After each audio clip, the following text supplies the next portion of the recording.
وصحبه أجمعين. سبحانك لا علم لنا إلا ما علمتنا إنك أنت العليم الحكيم. رب اشرح لي صدري ويسر لي أمري واحلل عقدة من لساني يفقهوا قولي. أما بعد، الحمد لله على نعمة الإسلام، الحمد لله على نعمة الإيمان وكفى بها من نعمة. اللهم بارك لنا في رجب وشعبان وبلغنا رمضان وبلغنا رمضان وبلغنا رمضان وأعنا على الصيام والقيام وقراءة القرآن وقنعنا باليسير من المنام.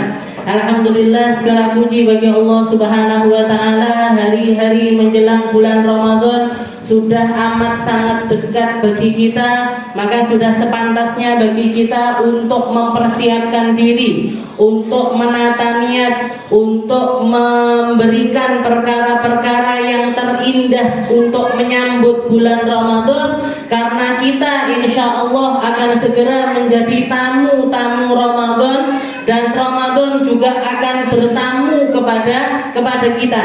Kita akan segera menjadi tamunya Ramadan, dan Ramadan juga akan menjadi tamunya kita.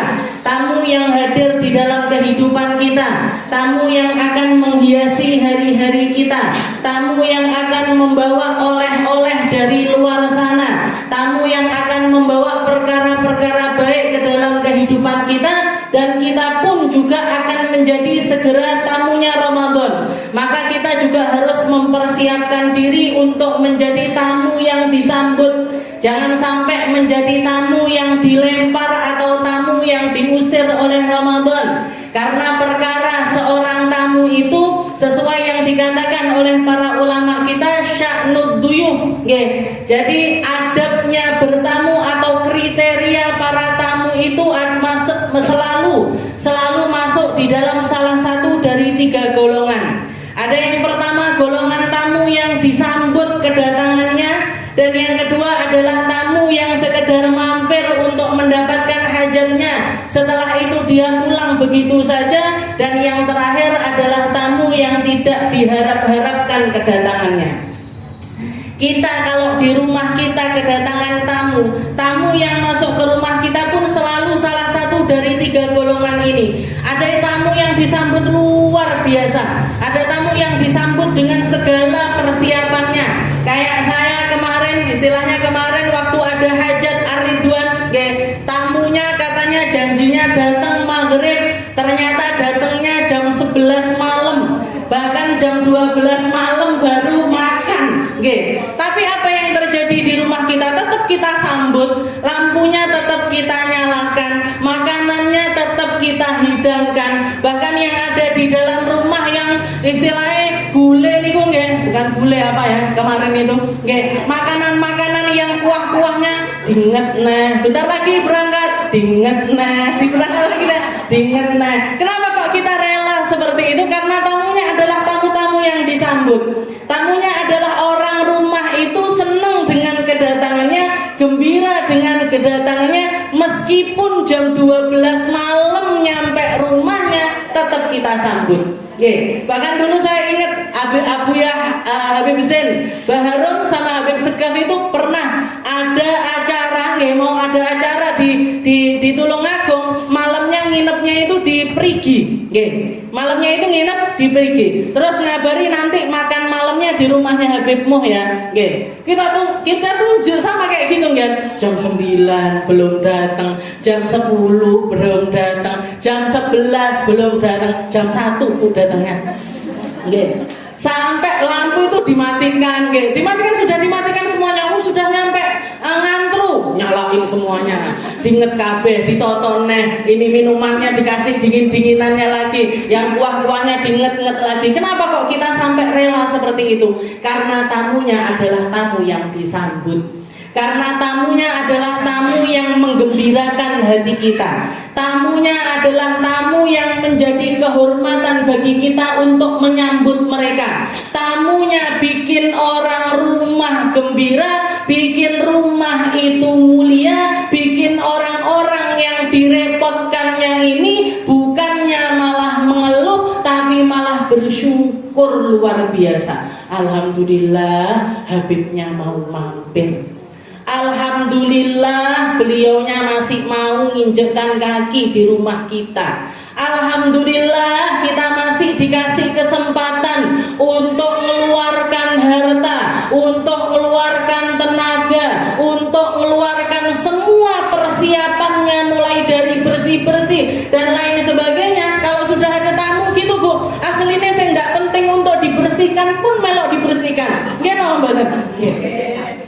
wis resik apa durung.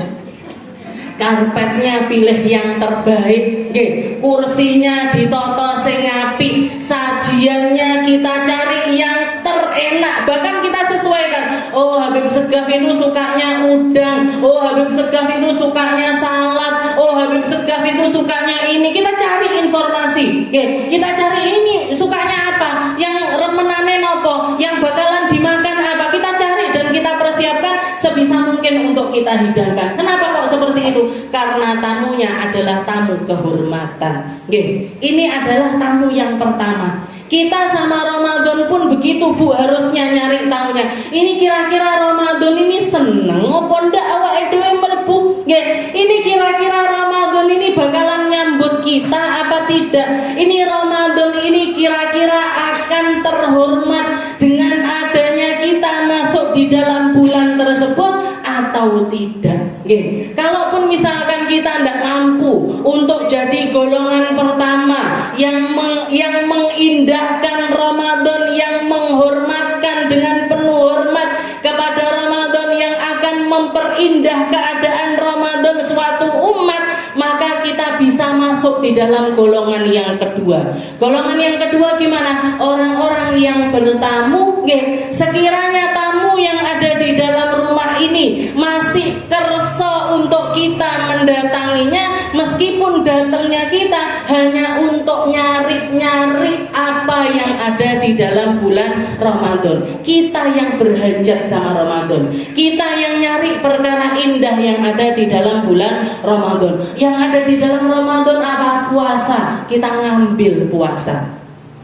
Yang ada di Ramadan apa? Bacaan Al-Quran yang indah, ambil porsi dari bacaan Al-Quran. Yang ada di Ramadan apa? Sholat taraweh, saya ngambil dari taraweh. Yang ada di Ramadan apa? Buka puasa, sahur, ambil cara buka puasa dan sahur yang terbaik menurut adabnya Nabi Muhammad SAW.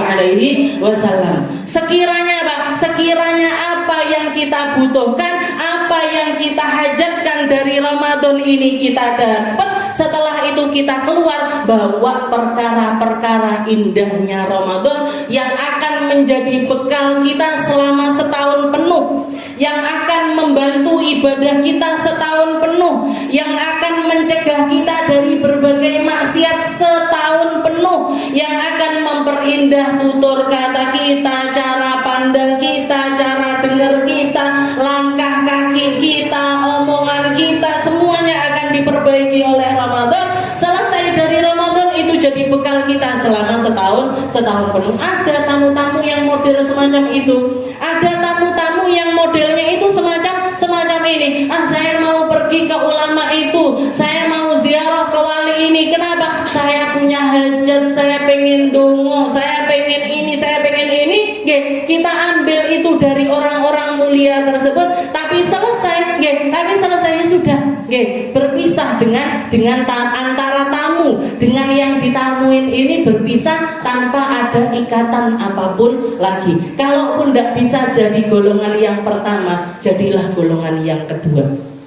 Atau kalau Imam Ghazali mengatakan yang pertama itu puasanya khawasul khas, orang yang masuk ke dalam bulan Ramadan dalam keadaan paling khusus. Paling khusus karena apa? Karena dia mempersembahkan semua yang dia miliki hanya karena Allah Subhanahu wa ta'ala. Jadilah mereka orang-orang paling mulia. Yang kedua, puasanya siapa? Puasanya orang khusus. Shaumul khawas, puasanya orang khusus.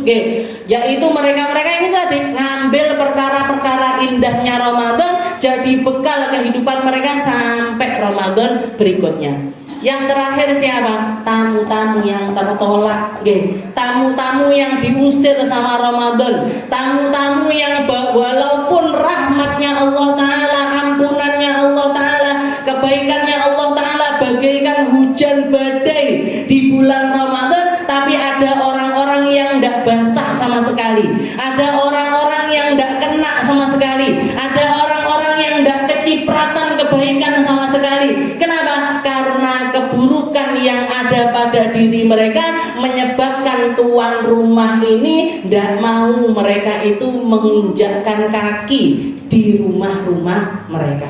Bahkan mungkin sebelum mereka masuk rumah atau ketika mereka ngetuk-ngetuk pintu rumah tersebut, sahibul bait yang punya rumah ini akan mengatakan, pergi aja kamu adalah tamu yang tidak aku harapkan untuk masuk ke dalam rumahku. Kenapa? Karena buruknya perangai. Ada 4 golongan yang dikatakan oleh Nabi Muhammad SAW, tamu-tamu tertolaknya Ramadan, yang tidak akan kecipratan kebaikan sama sekali dari Ramadan. Yang pertama adalah mudminul khamr. Mereka yang punya kecanduan perkara-perkara yang buruk. Mereka yang minum khamr, mereka yang minum minuman keras, mereka yang pakai narkoba, mereka yang merusak akalnya dengan hal-hal yang buruk semacam itu. Kalau misalkan mereka masuk Ramadan dan tidak mentaubati dosanya, meskipun misalkan mereka mengatakan wes prai dhisik ngombene selama Ramadan, prai dhisik telere Ramadan, engko berbutuh nanti setelah Ramadan lagi ndak akan disambut sama Ramadan, ndak akan dapat kebaikannya Ramadan. Ndak akan dapat kebaikannya Ramadan. Ataupun juga mereka yang istiqomah dengan keburukannya, pengen istilahnya bahkan merasa Ramadan ini jadi penghalang untuk mereka di dalam melakukan keburukan-keburukan tersebut, dan tidak ada niat sama sekali di dalam dirinya untuk mentaubati dosa tersebut. Untuk mentaubati dosa tersebut, mereka juga ditolak dari kebaikannya Ramadan. Jadi minum khamar, pecandu narkoba dan lain sebagainya. Pezina pun masuk di dalamnya. Sek prai disek bekone. Apa bekone? Bookingnya istilahnya buka orderannya prai dulu selama Ramadan, nanti setelah lebaran lagi. Na'udzubillahi min dzalik. Jadi orang-orang yang nggak pengen putus dari keburukan, orang-orang yang nggak pengen putus dari maksiat, orang-orang yang pengen terus melakukannya, nggak mentaubati dosanya, nggak merenungi dosanya, maka mereka juga orang-orang yang tertolak dari kebaikan Ramadan. Lalu yang kedua siapa? Akun liwalideh, orang yang durhaka sama orang tuanya. Ini mau kayak apapun jungkir baliknya ibadahnya dia selama Ramadan, meskipun setiap harinya dia sedekah, saya selama Ramadan akan memberikan buka puasa setiap harinya kepada 1000 orang sekalipun, tidak akan dapat kebaikan dari Ramadan. Istilahnya kasarannya Allah Ta'ala akan mengatakan, la lebih kalaik wala sa'adik, kamu adalah orang yang saya tidak butuh dengan kebaikan dari orang macam kamu. Allah Ta'ala tidak butuh sama sholatmu, Allah Ta'ala tidak butuh sama puasamu, Allah Ta'ala tidak butuh sama sedekahmu, Allah Ta'ala tidak butuh dari kebaikanmu, karena Allah Ta'ala maha kaya. Di sisinya ada semua makhluk yang ibadah dengan segala macamnya, maka Allah Ta'ala tidak butuh sama sekali dengan kebaikan dari orang-orang macam dirimu. Orang-orang yang durhaka sama orang tuanya, tidak akan dapat kebaikannya Ramadan. Mau orang tuanya masih hidup ataupun sudah tidak ada. Orang tuanya masih hidup, maka wajib kebaikan itu disampaikan secara langsung. Disampaikan secara langsung. Kebaikan-kebaikan itu diucapkan secara langsung, diberikan secara langsung, dihubungkan secara langsung. Kalau orang tuanya sudah tidak ada gimana? Ziarah ke makam mereka, ngasih hadiah-hadiah berupa doa-doa, ngasih hadiah berupa sedekah-sedekah, nyambung silaturahim yang telah disambung sama orang tua kita, memperhatikan teman-temannya orang tua kita, memperhatikan kebaikan yang ditinggalkan sama orang tua. Itu adalah bentuk dari baktinya seorang anak kepada orang tua jika mereka sudah tidak ada. Jadi mau masih hidup ataupun sudah tidak ada, tetap harus dijalin kebaikannya. Yang ketiga siapa? Orang-orang yang mutus tali silaturahim. Silaturahim, silah itu hubungan, rahim itu adalah rahim, nggih. Rahimnya seorang perempuan, orang-orang yang dekat rahimnya dengan kita, saudara kita, paman kita, bibi kita, kakek nenek kita, sepupu kita, nggih. Orang-orang yang ada di lingkaran paling dekat sama kita, nggih. Bikin istilahnya kalau misalkan mereka orang-orang yang ndak rutin ketemuan, nggih, ndak rutin ketemunya mungkin bisa setahun sekali atau 6 bulan sekali atau 5 bulan sekali, maka sambung hubungan. Mau dengan ketemuan secara langsung ataupun juga via media sosial sekarang ini, nggih. Jadi di WA satu-satu, maaf ya, bentar lagi mau Ramadan, bentar lagi mau puasaan, yang hubungan-hubungan yang agak renggang niku, nggih, kita rapeti lagi, nggih, dirapatkan lagi, dijalin lagi, dibikin sedekat mungkin. Kalau kita orang yang misalkan saudara kita semuanya ada di dalam kota, bikin pertemuan, nggih, bikin pertemuan. Halal bihalale jangan nunggu lebaran aja, Bu, nggih. Mau Ramadan gini harusnya yang lebih penting lagi. Ayo di WA, makan-makan BDD. Kalau keluarga saya sukanya BDD, jangan tahu BDD. Bawa dewe, bukan bayar dewe, bawa dewe. Oke.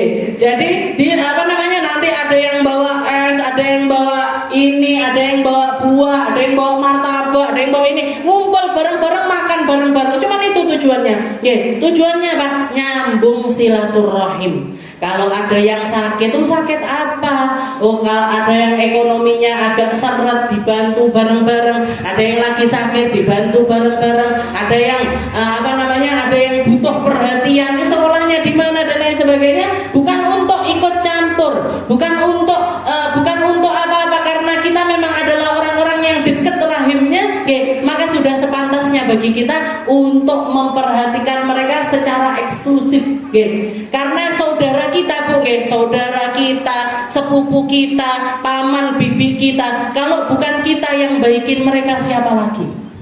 Kalau bukan kita yang jalin hubungan sama mereka, siapa lagi? Kalau bukan kita yang merapatkan diri sama mereka, siapa lagi? Mau kita mengharapkan orang lain untuk baik-baik sama mereka? Kita yang paling berhak untuk baik-baik dengan mereka.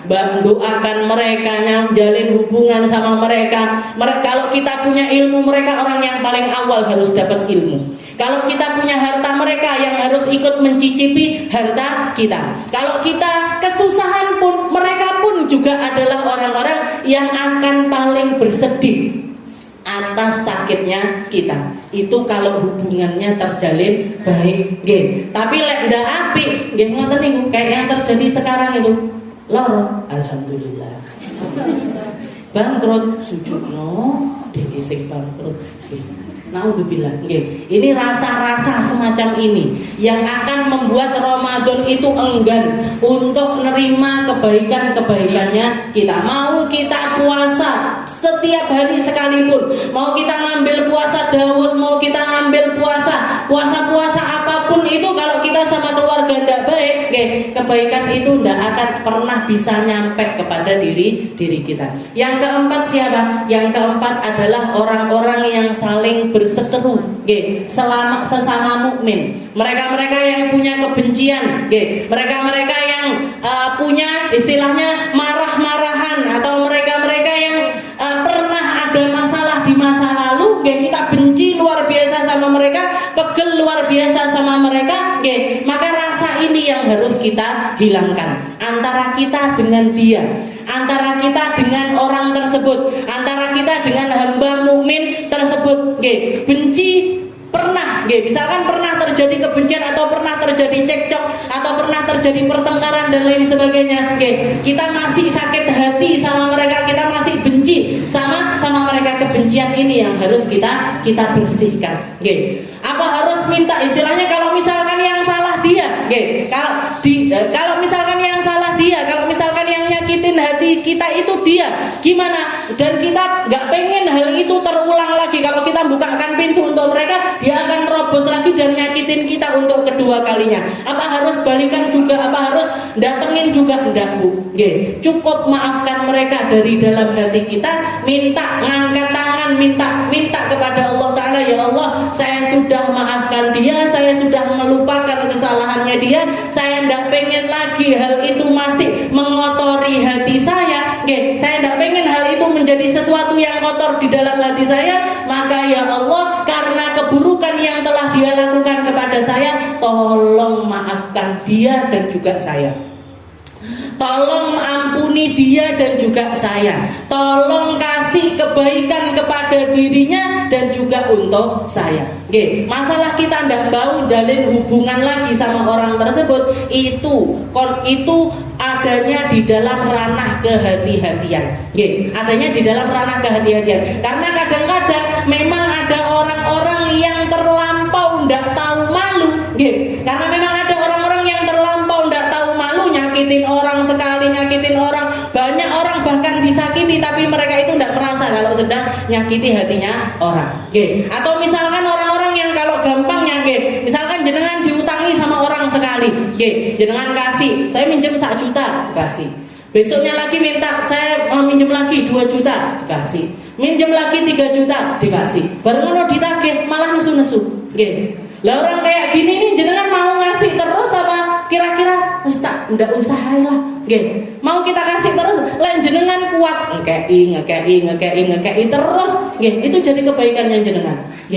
Tapi kalau misalkan kita masih jadi orang yang kiwang iki piye to asline, sudah menunggak utang sampai 5 juta loh, kok ndak dibayar-bayar, ditagih malah lebih galak daripada kita. Ini orang zaman sekarang ini model kayak gini banyak marahnya.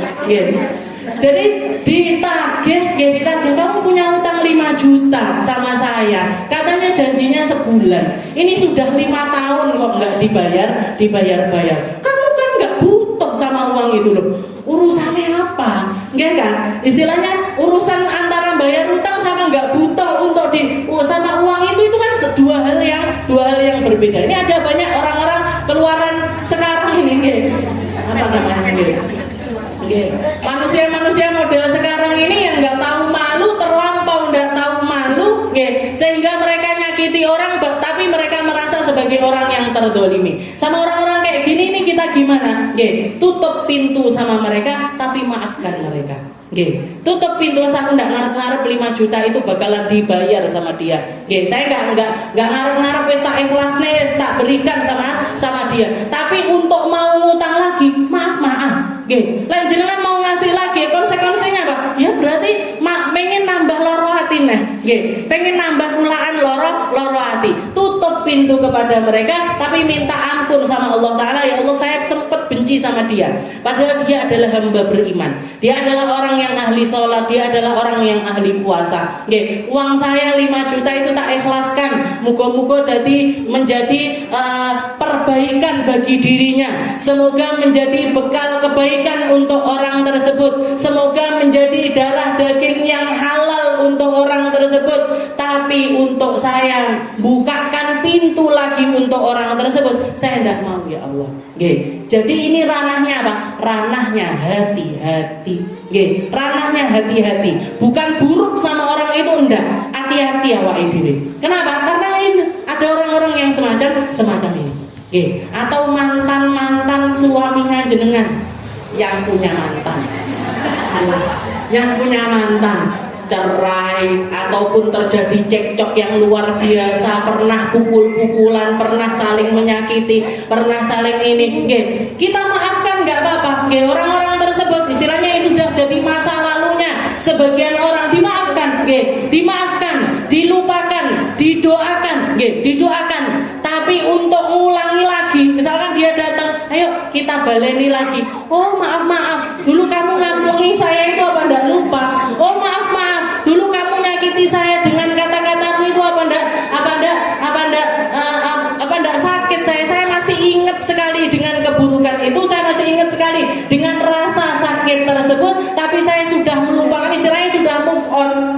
sudah move on, sudah dilupakan, sudah dijadikan masa lalu, didoakan dan lain sebagainya. Tapi untuk buka pintu hubungan lagi itu jangan dibukakan lagi. Itu sesuatu yang berbeda. Itu ranahnya di dalam kehati-hatian.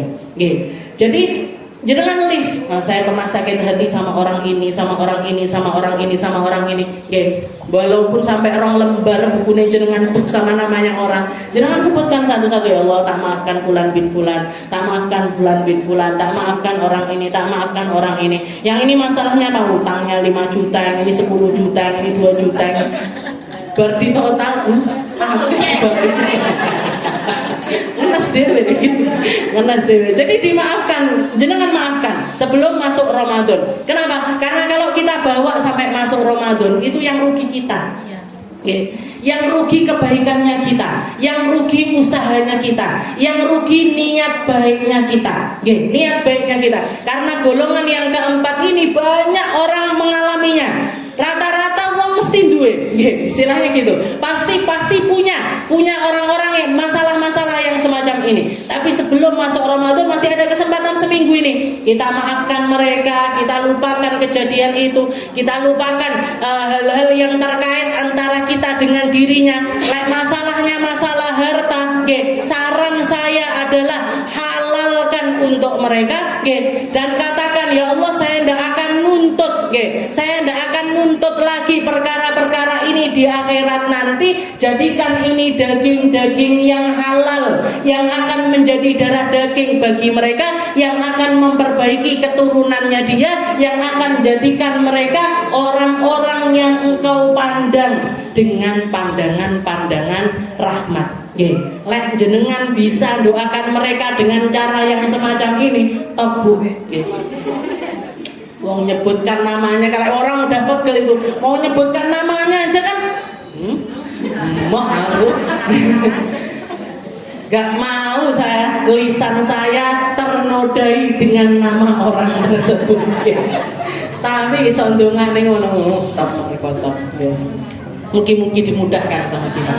Mugi-mugi dibukakan kebesaran hati kita. Mugi-mugi dilapangkan hati kita untuk memaafkan orang-orang tersebut.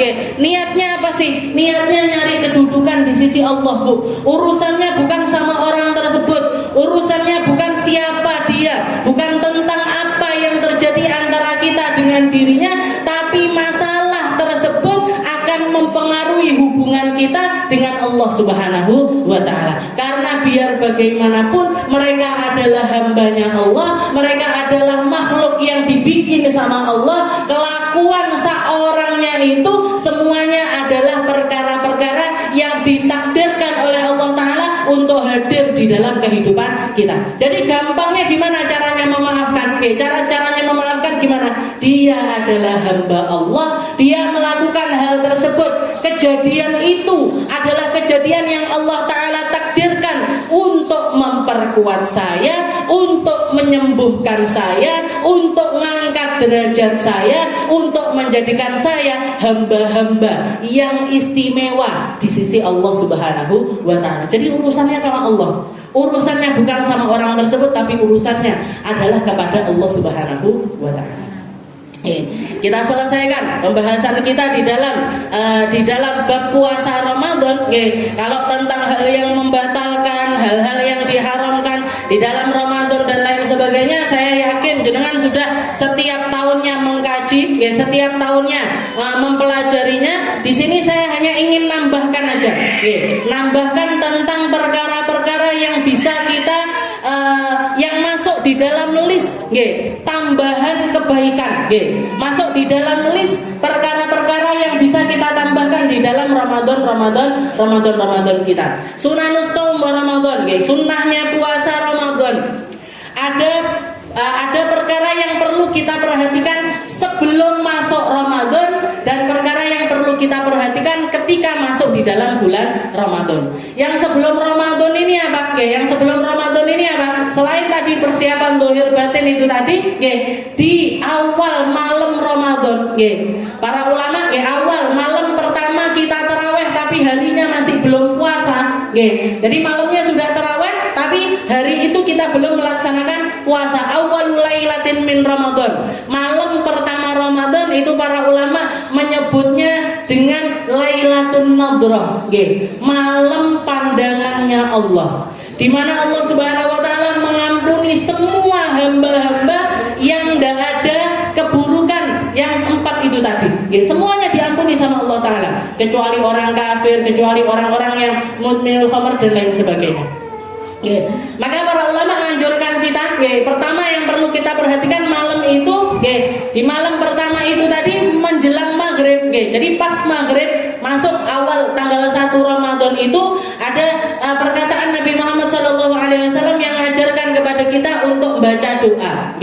Allahumma ahillahu alaina bil amni wal iman wassalamah wal islam rabbi wa rabbak Allah. Jadi doanya nanti saya catatkan, saya share di grup. Allahumma ahillahu alaina bil amni wal iman wassalamah wal islam rabbi wa rabbak Allah. Jadi kalau jenengan dianjurkannya ngelihat secara langsung. Jadi maghrib itu kalau jenengan sholat maghrib berjamaah atau misalkan sholat maghribnya masih di rumah, sempatkan keluar rumah sambil ngelihat ke atas langit, ngelihat ke atas bulan sambil mengatakan Allahumma ahillahu alaina bil amni wal iman wassalamah wal islam rabbi wa rabbak Allah. Ya Allah, jadikan saya ahli-ahli Ramadan. Jadikan saya hamba-hamba yang masuk ke dalam bulan Ramadan dengan berbekal aman, keamanan, istilahnya semua anggota tubuh saya ini aman dari setiap keburukannya, al-amni wal iman, serta penuh dengan keimanan. Kita mandang semua hal, setiap detik-detik Ramadan itu menjadi waktu-waktu yang istimewa, jadi waktu-waktu yang luar biasa, penuh keimanan. Subuh kita yakin di situ ada pahala lebih. Duhur kita yakin di situ ada pahala lebih. Ngajinya kita ribuan kali lipat dibandingkan hari-hari sebelumnya.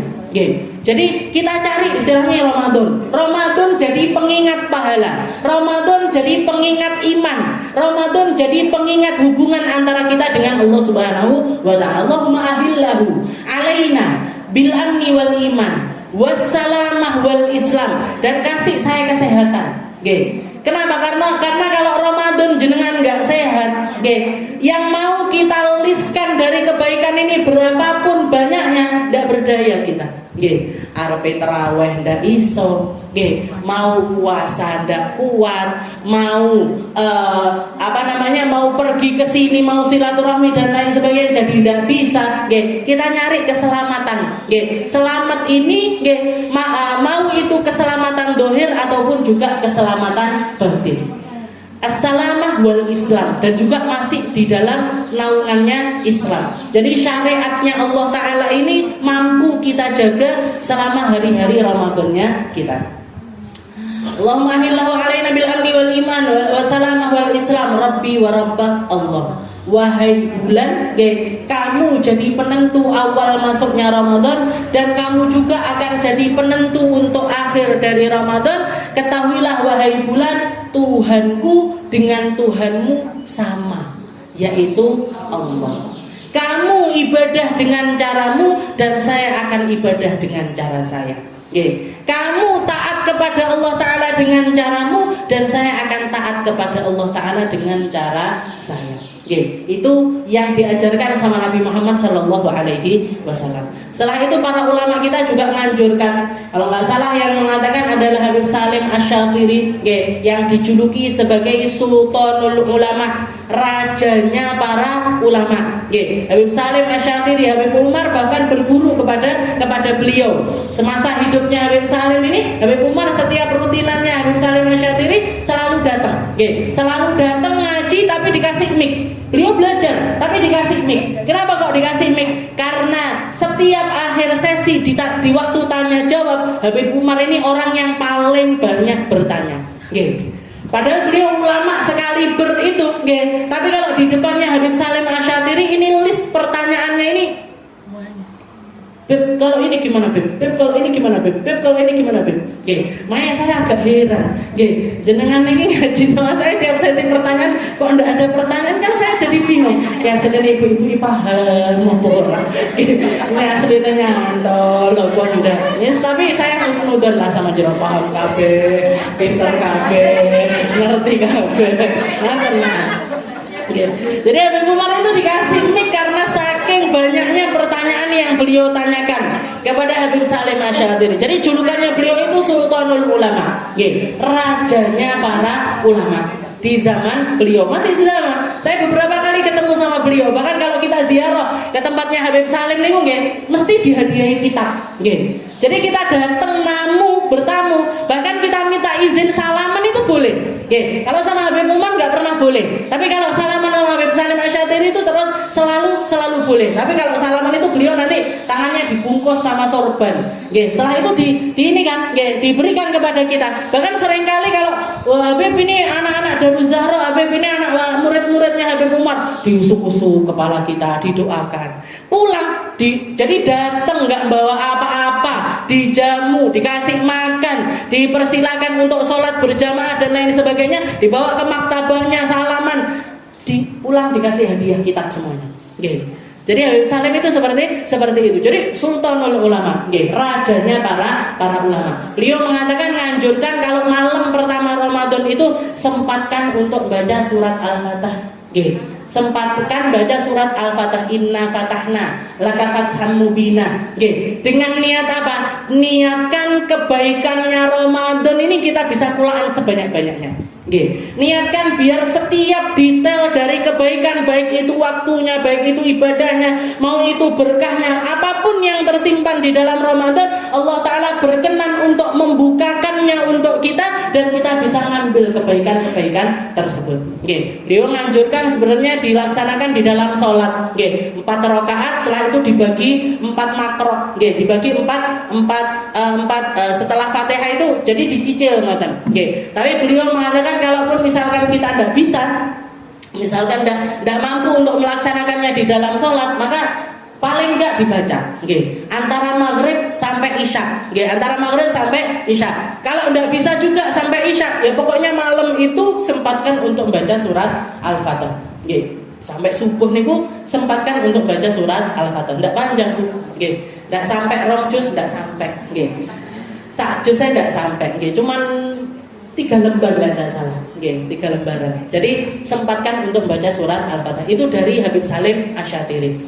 Jadi persiapan awal Ramadan itu sempatkan untuk melaksanakan 2 perkara tersebut. Jadi detik-detik masuk Ramadan ini, karena innamal a'malu binniyat. Amal itu selalu istilahnya kebaikannya satu amal itu selalu ditentukan dengan niatnya. Kita kalau mau ngambil kebaikannya Ramadan, niatnya kapan? Ya awal Ramadan. Kapan awalnya Ramadan? Ya malam pertama dari Ramadan tersebut. Banyak orang biasanya lupa. Saya diperhatikan rukuh ya. Sajadahku sing tak gawa sing endi ya. Biasanya yang diperhatikan itu daster yang paling nyaman untuk tarawih apa ya? Biasanya yang dicepak niku, sirupe, ndoke. Kulkasku sudah perfect apa hidup Ramadan. Ada jepite katanya Mbak Nina. Jadi istilahnya di luar hal-hal yang semacam itu, di luar hal-hal semacam itu kita cari awal pertama Ramadan itu kita cari kebaikan-kebaikannya Ramadan. Setelah itu kalau masuk di dalam bulan Ramadan, ini ada banyak sekali sunnah-sunnahnya, ada banyak sekali sunnah-sunnahnya. Tapi yang paling, saya akan ambil beberapa dari sunnah yang harus paling kita perhatikan, yang harus paling kita perhatikan. Yang pertama adalah taharril iftar ala halal. Yang pertama adalah jaga makanan berbuka kita dan makanan sahur kita dari perkara yang paling halal. Cari makanan yang paling halal, cari makanan yang paling bersih, cari harta yang paling istilahnya kita berhati-hati di dalam mendapatkannya. Yang paling kita berhati-hati di dalam mendapatkannya. Nah, itu adalah sunnah. Taharil iftar ala halal. Kama qala Imam Abdullah bin Husain bin Tahir fi hadhihi siddiq wa aftir ala halal ya talibal kamal. Sebagaimana yang dikatakan sama Habib Abdullah bin Husain bin Tahir yang ngarang Sulamut Taufik, kitab yang kita baca, beliau itu kalau tentang Ramadan itu beliau punya satu makalah, wa aftir ala halal ya talibal kamal. Wahai orang-orang yang nyari kesempurnaannya puasa, yang nyari kesempurnaannya Ramadan, selalulah perhatikan hal-hal yang kamu makan ataupun yang kamu minum. Kalau jenengan beli sirup atau bikin sirup, cari yang halal.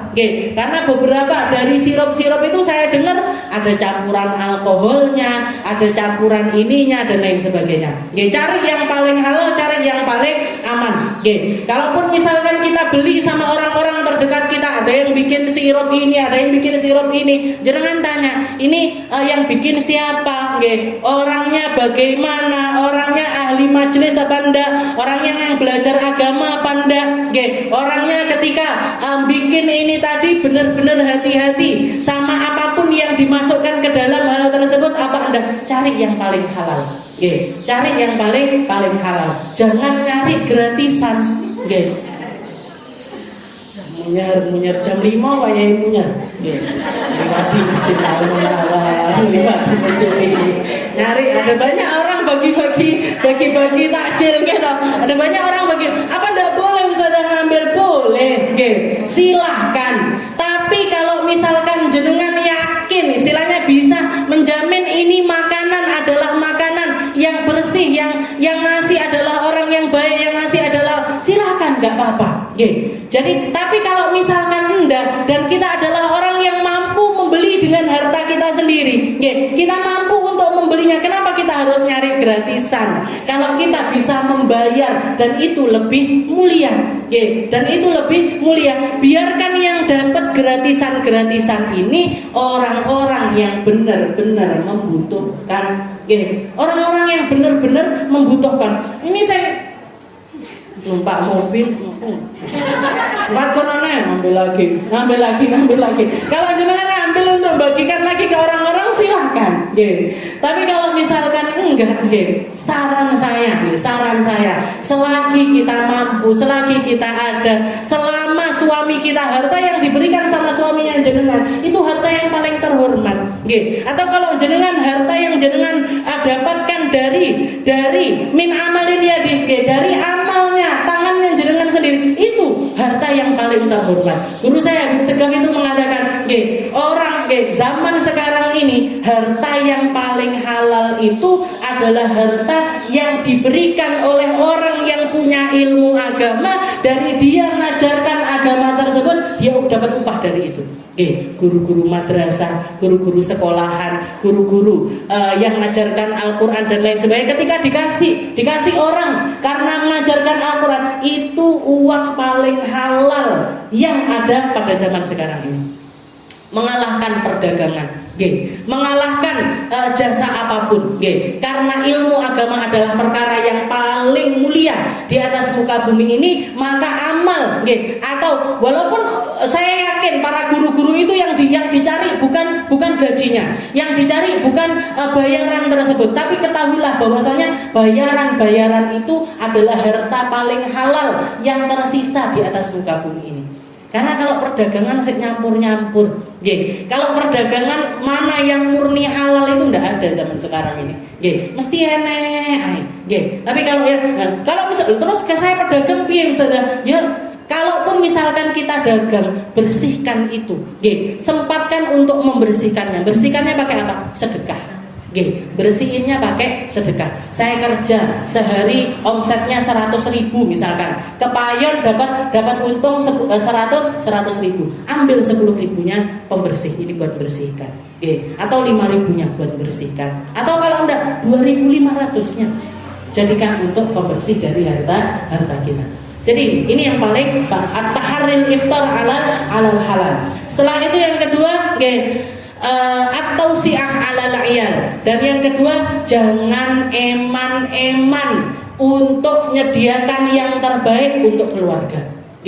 Jadi masak yang enak-enak, masak yang baik-baik, masak yang disenangi sama keluarganya. Nggih, anak saya yang pertama senengane ayam, yang kedua senengane sate, yang ketiga senengane jangan bening, yang keempat senengane terus piye saya iki disediakan yo dicicil. Nggih, hari pertama senengane anak pertama, hari kedua senengane anak kedua, terus jangan tahu suruh sama saya. Nggih, suruh borong semuanya, beli semuanya, enggak gitu juga.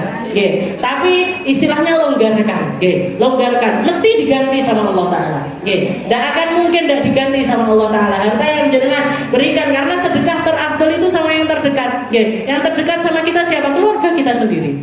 Atau si'ah alal iyal. Jadi kalau nggak iman sama orang lain, kita harus lebih tidak iman sama keluarga. Jangan bagi-baginya di mana-mana. Neng omah jangan lodeh,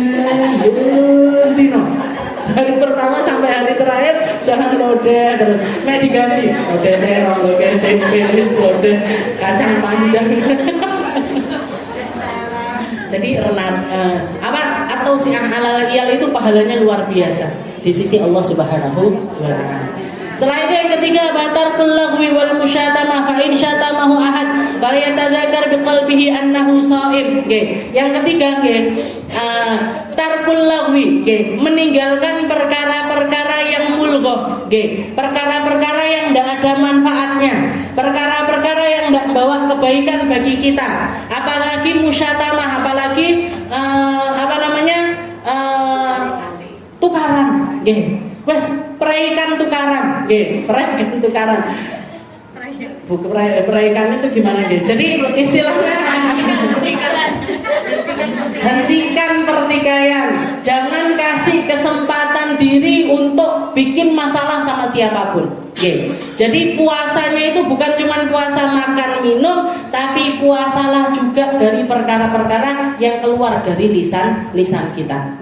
Prei mesune, prei kalau marah, prei sakit hatinya, prei ngomel-ngomelnya, prei ngomel-ngomelnya, lepaskan semuanya. Bahkan Nabi Muhammad SAW mengatakan, man shoma, barang siapa yang puasa, falyatrukil, maka hendaknya dia itu meninggalkan rafath wal jidal. Rafath itu apa? Rafath itu perkara kecil, itu hilangkan.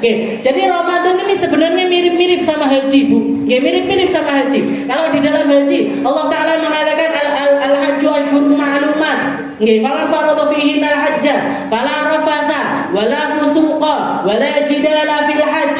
Orang haji itu bulan-bulannya tertentu, hari-harinya tertentu. Barang siapa yang sudah berkomitmen untuk melaksanakan ibadah haji, 3 hal yang harus libur, 3 hal yang harus paling dia hindari. Fala rafah, jangan sampai melakukan perkara yang keji. Mau itu pakai lisan, perbuatan atau apapun, hindarkan. Setelah itu apa? Fusuk. Fusuk itu apa? Maksiat. Hilangkan semua maksiat. Yang terakhir apa? Jidal itu percekcokan. Jangan ngomel-ngomel selama haji. Karena sama beratnya. Haji sama Ramadan itu berat. Puasa ketika kita lapar, ketika kita haus, ketika kita lapar, ketika kita haus, itu kalau kesentil sedikit, murupe aslinya lebih gampang. Kayak kalau jenengan belum sarapan, kok ketemu sama bakul jangan, dinyang tempene 5.000 jadi 3.000 kok ndak dikasihkan, ini potensinya untuk marah. Lah nek 2.000 wae kok ndak oleh, itu lebih besar. Kalau sebelum beli jangan, sarapan dulu. Karena biasanya orang lapar, kenapa kok istilahnya kalau jenengan lihat, ini bukan istilahnya merendahkan sebagian orang, enggak. Kenapa sih kok marah-marah ataupun juga percekcokan ataupun ngomel-ngomel itu sering kali terjadi di dalam golongan orang-orang yang miskin, sing gampang ngenyangi biasanya sing duitnya mepet-mepet. Kenapa kok seperti itu? Karena memang antara lapar haus itu kalau kena emosi dikit aja gampang murung. Puasa juga gitu. Puasa kita disuruh lapar, puasa kita disuruh untuk haus. Makanya dieling nih berkali-kali sama Nabi Muhammad SAW, fala yarfuth. Jangan ngomong kotor, jangan melakukan kekejian, jangan melakukan maksiat, jangan tengkar, jangan bertengkar. Bahkan katanya Nabi, kalau misalkan ada orang yang mancing-mancing emosi kita, bikin kita marah, katakan dengan lisanmu, katakan dengan keras, inni shaim, inni shaim, inni shaim. Saya puasa, saya puasa, saya puasa. Ndak oleh ngomel, ndak oleh lesu. Anaknya isuk ditangani orang tangi-tangi, sahur kan biasanya habis sahur tidur lagi, dibangunin sulit. Ini saya puasa. Jangan ngomel, jangan marah. Angin, makanya pahala gede. Jadi itu tadi. Jadi tahanul iftar ala halal, wa tausi'a ala riyal, wa tarkul lahu wal musyatamah. Juga ada di malam-malam Ramadan itu spesial juga, para ulama itu menganjurkan bagi kita untuk mandi setiap malam. Namanya sunnatul ghusl, mandi sunnah malam Ramadan. Mandi sunnah malam Ramadan. Jadi sebelum kita berangkat sholat tarawih itu sempatkan untuk mandi. Tapi lek sing duwe rematik nggih mboten usah ndak apa-apa. Jadi kalau misalkan jenengan punya, saya kalau mandi malam-malam malah sikil pun jarem kabeh, malah ini dan lain sebagainya, sudah tinggalkan. Berarti bukan waktunya jenengan untuk mengamalkan sunnah tersebut. Tapi kalau yang kuat-kuat, yang masih muda-muda, monggo. Jadi habis selesai sholat maghrib niku, selesai sholat maghrib setelah berbuka puasa sempatkan untuk mandi sunnah. Mandi sunnah total, istilahnya sak keramase. Jadi istilahnya bersihkan diri secara total kayak jenengan mandi besar seperti itu sebelum berangkat melaksanakan taraweh. Sebelum melaksanakan sholat taraweh, katanya para ulama itu linnasyad, untuk nyemangati diri, benda ngantuk. Biar tidak ngantuk, biar fresh badannya, biar dingin hatinya. Jadi taraweh itu dalam keadaan yang paling bersih. Mungkin itu aja. Mugi-mugi sama Allah Ta'ala dikasih kesempatan ibadah sebanyak-banyaknya di bulan Ramadan, seindah-indahnya di bulan Ramadan, sesabar-sabarnya di bulan Ramadan. Jadi Ramadan ini jadi Ramadan yang bukakan pintu kebaikan untuk kita, bukakan pintu surga untuk kita, bukakan kesempatan sebanyak-banyaknya untuk kita melaksanakan sunnahnya Nabi Muhammad SAW, menghindarkan kita dari perkara-perkara yang buruk, menghindarkan kita dari perkara-perkara yang dimurkai oleh Allah Ta'ala dan dibenci oleh Nabi Muhammad SAW. Dan semoga Ramadan ini kita ketemu dengannya, Ramadan berikutnya kita juga masih ketemu dengannya, Ramadan berikutnya lagi kita masih ketemu dengannya, dalam keadaan sehat, dalam keadaan iman, dalam keadaan Islam, dalam keadaan penuh niat-niat yang baik dari sebelum masuk ke dalam bulan Ramadan. Dan semoga Allah Ta'ala membukakan pintu maaf untuk kita, bukakan pintu kelapangan hati untuk kita, bukakan pintu sedekah seluas-luasnya bagi kita, sehingga Ramadan ini kita dapatkan kebaikan yang luar biasa banyak dari Allah Subhanahu wa Ta'ala. Dan itu semuanya menjadi sebab dari kematian kita yang husnul khatimah, kematian yang baik, kematian yang indah, kematian yang penuh dengan ridho dari Allah Subhanahu wa Ta'ala. Ala hadhihi niyyah wa ala niyatin salihah wa ila hadratin Nabi Muhammad sallallahu alaihi wasallam bisirril Fatihah.